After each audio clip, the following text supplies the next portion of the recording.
अध्याय 21 परम प्रेमरूपा भक्ति के लक्षण 3।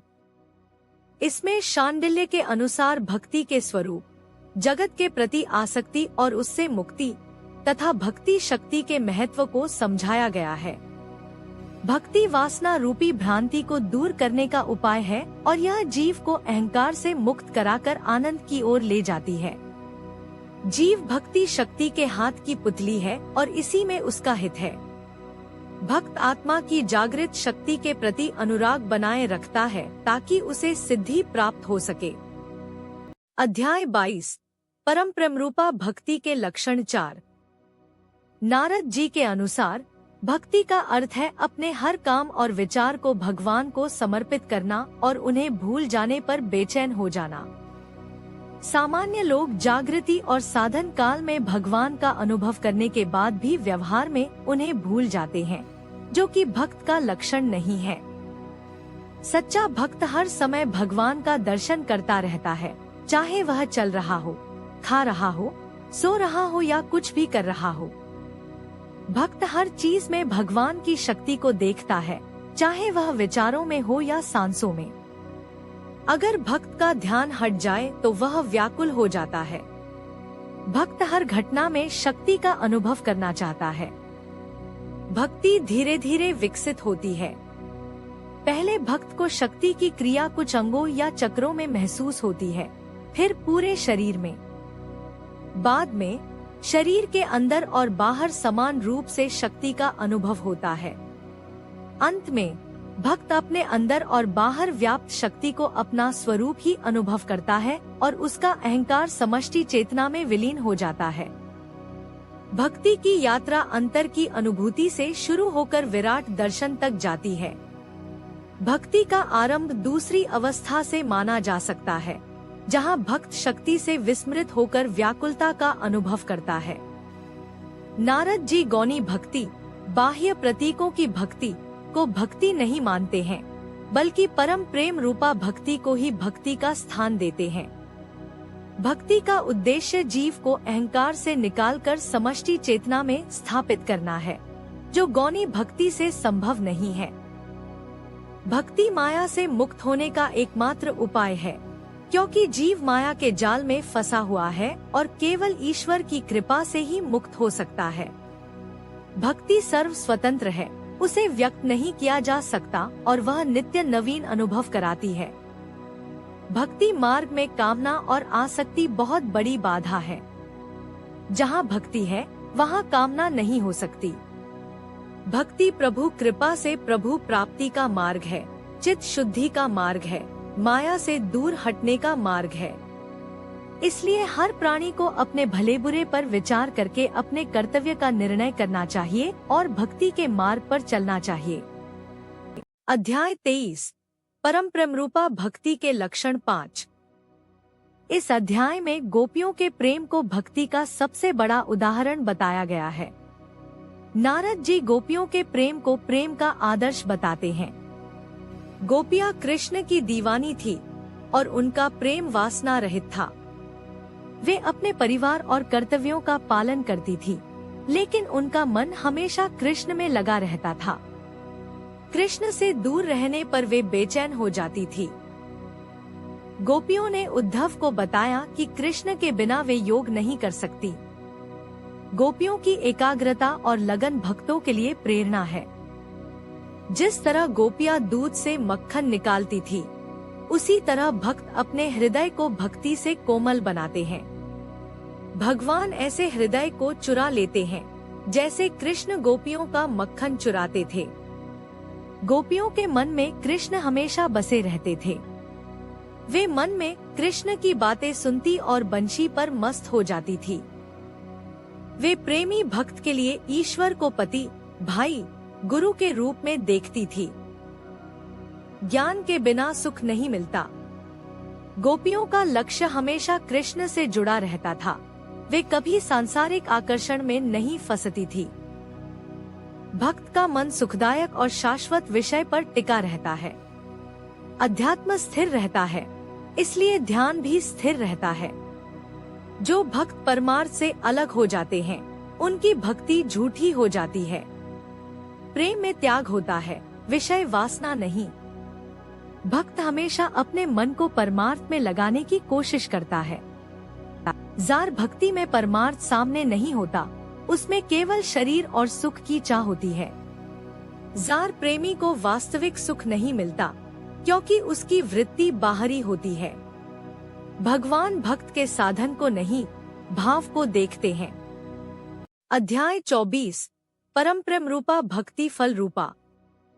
इस अध्याय में नारद जी परम प्रेम रूपा भक्ति को कर्म, ज्ञान और योग से श्रेष्ठ बताते हैं।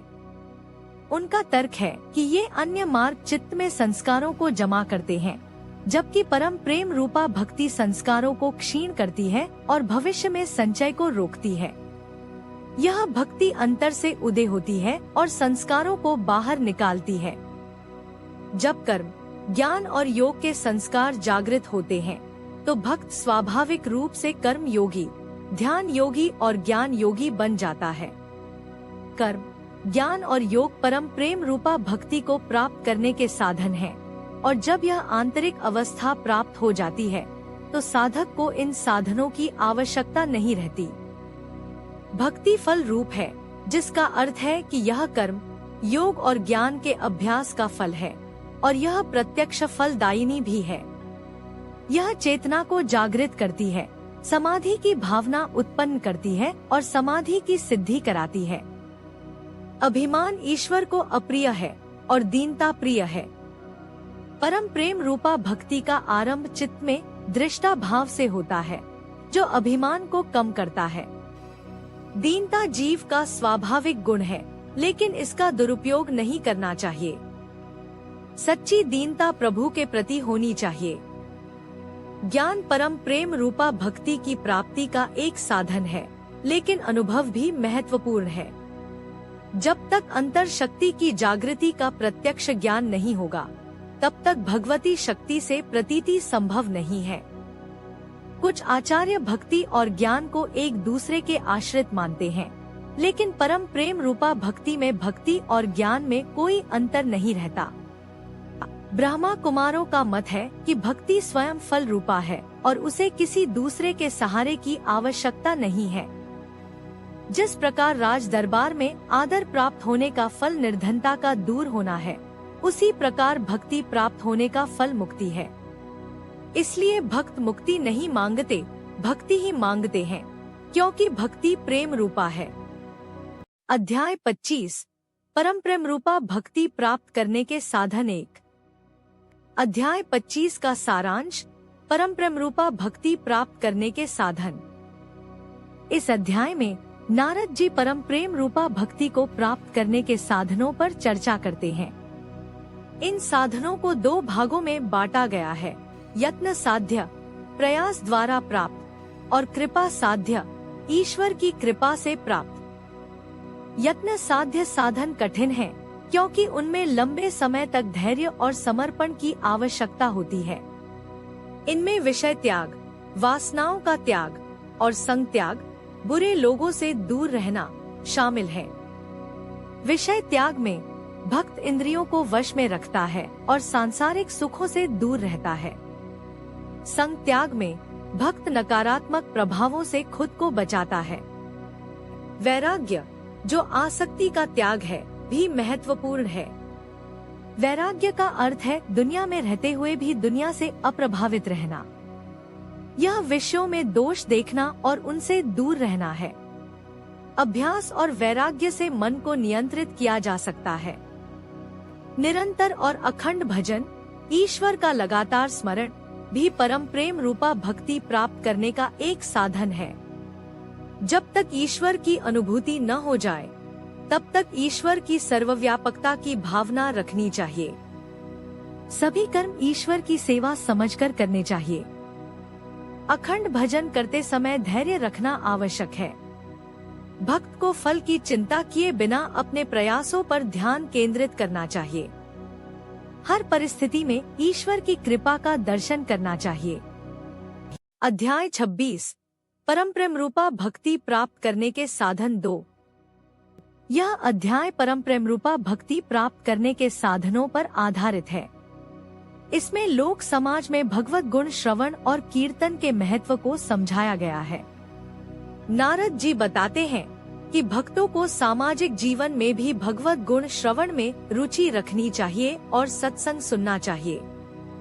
कीर्तन भक्ति मार्ग का एक महत्वपूर्ण साधन है, जिससे मन भाव विभोर होता है और प्राणों को अंतर्मुखी उत्थान की प्रेरणा मिलती है। अध्याय में महापुरुषों की कृपा और भगवत कृपा के महत्व पर भी प्रकाश डाला गया है, जिसके द्वारा परम प्रेम रूपा भक्ति प्राप्त की जा सकती है। नारद जी भक्तों को अहंकार त्याग कर संतों और भगवान के चरणों में समर्पित होने का संदेश देते हैं और कृपा के आश्रित होने को ही सच्चा पुरुषार्थ बताते हैं। अध्याय 27 परम प्रेम रूपा भक्ति प्राप्त करने के साधन 3।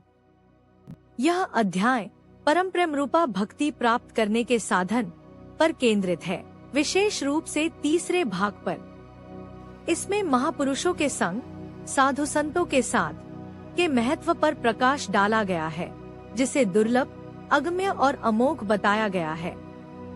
दुर्लभता: सच्चे संत पुरुषों का मिलना कठिन है, क्योंकि हमारा मन शंकालु होता है और नकली संतों की भरमार है, जो बाहरी दिखावे से लोगों को मोहित करते हैं। अगम्यता: संत तक पहुंचना आसान भी है और मुश्किल भी। वे सबकी सुनते हैं, पर कृपा पात्र हृदय देखकर ही करते हैं। अहंकार रहित और विनम्र होकर जाना चाहिए। अमोघ: संत की कृपा का फल निश्चित है, परम प्रेम रूपा भक्ति की प्राप्ति। हालांकि कृपा का फल तुरंत अनुभव नहीं हो सकता, क्योंकि हमारे संस्कार आड़े आ सकते हैं। नारद जी कहते हैं कि हमें निराश नहीं होना चाहिए और प्रभु पर विश्वास रखना चाहिए कि वे हमें संत दर्शन कराएंगे और कृपा करेंगे। संत और ईश्वर में कोई भेद नहीं है, संत में ईश्वर ही प्रकाशित होता है। हमें संतों को प्रसन्न करने के लिए उनकी सेवा करनी चाहिए, उनके उपदेशों का पालन करना चाहिए और अपने हृदय में नम्रता, प्रेम और वैराग्य जैसे गुणों का विकास करना चाहिए। मीराबाई का उदाहरण दिया गया है, जिन्होंने अपने गुरु से परम प्रेम रूपा भक्ति प्राप्त की। अध्याय 28 कुसंगति की बाधा। यह अध्याय बताता है कि कुसंगति, बुरी संगति हमेशा त्यागने योग्य है, चाहे आप भक्ति के किसी भी स्तर पर हों। गौणी भक्ति, अहंकार युक्त भक्ति में कुसंगति परम प्रेम रूपा भक्ति, ईश्वर के प्रति गहरा प्रेम प्राप्त करने में बड़ी बाधा है। कुसंगति से सांसारिक प्रेम बढ़ता है और ईश्वर से दूरी होती है। हमारे मन में पहले से ही बुरे संस्कार होते हैं और कुसंगति उन्हें और बढ़ाती है। जब तक हमारा मन शुद्ध नहीं हो जाता, हमें कुसंगति से सावधान रहना चाहिए। कुसंगति से बचने और सत्संगति, अच्छी संगति में रहने से हम बुराइयों से बच सकते हैं और साधना, आध्यात्मिक अभ्यास के लिए उत्साह प्राप्त कर सकते हैं। कुसंगति सभी समस्याओं की जड़ है। यह विभिन्न प्रकार के वासना संस्कारों को जगाती है और हमें सांसारिक चीजों की ओर ले जाती है। हमें कुसंगति से बचना चाहिए ताकि हम कई परेशानियों से बच सकें। अशुभ संस्कारों को नष्ट करने के लिए हमें कुसंगति को त्यागना होगा और सत्संगति के मार्ग पर चलना होगा। हमें ऐसे कर्म करने चाहिए जिनसे संस्कार क्षय हो और नए संस्कार न बने। परम प्रेम रूपा भक्ति प्राप्त होने के बाद स्वाभाविक भक्ति साधना से सभी संस्कार नष्ट हो जाते हैं। जागृति, आध्यात्मिक ज्ञानोदय के बाद भी हमें कुसंगति से सावधान रहना चाहिए, जब तक कि हम बाहरी प्रभावों को ग्रहण करने की स्थिति में न आ जाएं। कुसंगति हमारे साधना क्रम को नष्ट कर सकती है। एक भक्त नरक में रहना पसंद कर सकता है, लेकिन कुसंगति में नहीं। कुसंगति के लिए यह जरूरी नहीं है कि हम विषय का प्रत्यक्ष रूप से संग करें। केवल विषय का चिंतन करने से भी कुसंगति हो जाती है। राग, आसक्ति और द्वेष, घृणा दोनों संग के ही रूप हैं। हमें अनावश्यक विषयों के चिंतन और ध्यान से बचना चाहिए। ऐसा करने से वे संस्कार जागृत नहीं होंगे अंकुरित नहीं होंगे और भविष्य में इकट्ठा नहीं होंगे। वे योग अग्नि या अज्ञान अग्नि से या परम प्रेम की भीषण अग्नि में अंदर ही जलकर भस्म हो जाएंगे। हमें काम, क्रोध, मोह आदि जैसी तरंगों की उपेक्षा नहीं करनी चाहिए, क्योंकि वे धीरे धीरे विशाल आकार ग्रहण कर सकती हैं। हमें वासना के खेल को समझना चाहिए और उसे तृप्त करने के लिए नाचने से बचना चाहिए। जब वासना का उभार हो तो हमें अपने विवेक का सहारा लेना चाहिए और प्रभु प्रेम के भाव को मजबूत करना चाहिए। हमें शुरुआती तरंग को विशाल समुद्र का रूप धारण करने से पहले ही रोक देना चाहिए। हमें जगत विषयों के प्रत्यक्ष संग से भी सावधान रहना चाहिए। अधिक विषयों की बाहरी अनुकूलता प्राप्त होने पर प्रसुप्त वासना उदार होकर चित्त में वासना रूपी तरंगे पैदा करती रहती है।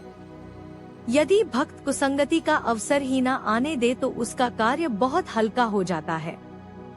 अध्याय 29 माया भाग 1। इस भाग में नारद जी माया से मुक्ति पाने के बारे में बताते हैं। माया बड़ी मुश्किल है और वो विवेक, कर्तव्य और प्रेम के रूप में भी भ्रमित कर सकती है।